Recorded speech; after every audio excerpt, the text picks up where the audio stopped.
Hey Chris, hi. Hello. How's it going? It's going okay. Oh guys, so this is my friend Chris. Should I say Christopher if it's like formal? Christopher, formal, Chris for my nickname. That's fine. Either way. Yeah, in Russia we have like the formal names like Nikolai and Koля, for example, for short. So for you it would be Chris for short. That's right. And Christopher like the formal. If my mom's angry at me. Yeah, the same in Russia. Nikolai. Yeah, guys. So I'm having my friend visiting us today, and I want to ask him simple questions about language learning. Okay, is that okay? Right. Sounds perfect. Okay. So first of all, tell me, what languages did you learn?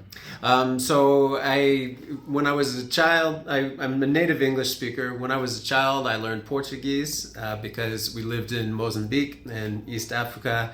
And then after I was in university, I studied Mandarin Chinese. And then In America. In university in America, and then later moved to China and continued to learn Chinese. Were you able to apply your knowledge? Did you speak to people when you came?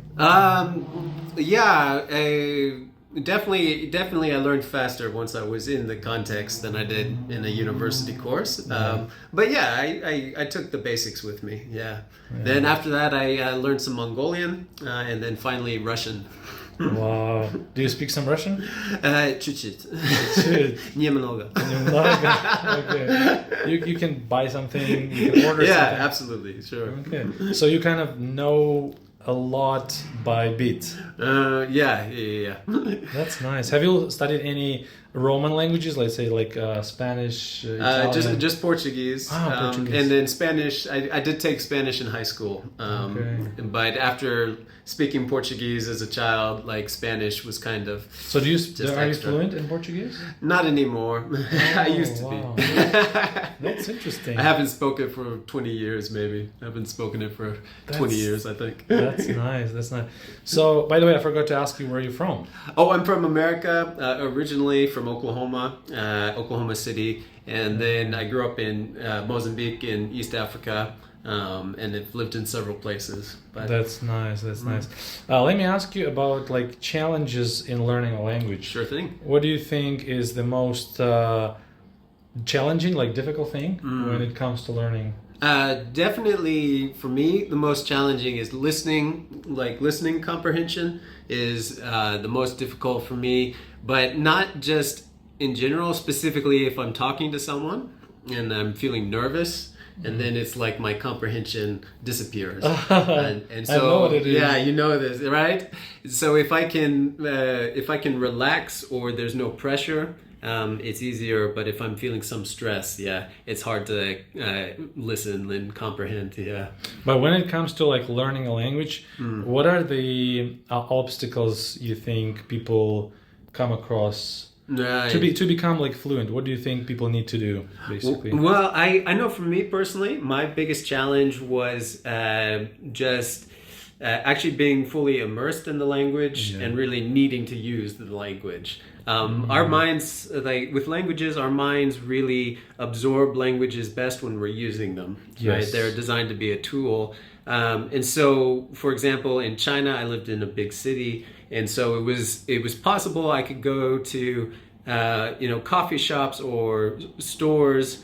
Maybe I would need to know basic Chinese for buying things, but most of my friendships, I could speak English in my friendships. As I was working with students and they wanted to practice English, so they were practicing English with me all the time. Yeah. And it wasn't. They were benefiting. Yeah, and it wasn't necessary to learn Chinese. It was useful, of course, but not necessary. Yes. And so this was the biggest struggle. If you can put yourself in a position where it's very necessary to speak that language, your mind will work much faster. Wow, very good recommendation. Yeah. Do you think it's possible to learn a language remotely, like not living in the language, just speaking in the country you're learning? Yeah, certainly it's possible. It's definitely possible. It's harder. It's more challenging because you don't have as many natural circumstances for language to show up in your life, and you don't have the need to learn it as much. But of course, it's possible. It's always good if you can do some kind of simulated immersion where you are For example, like I like to listen to podcasts because they have like a small drama where someone is like learning the language and they're speaking the language. Your mind can kind of imagine like, okay, what is it like to be in that situation where I'm acquiring a new thing? And so that kind of thing is helpful. I really like language learning podcasts are really helpful.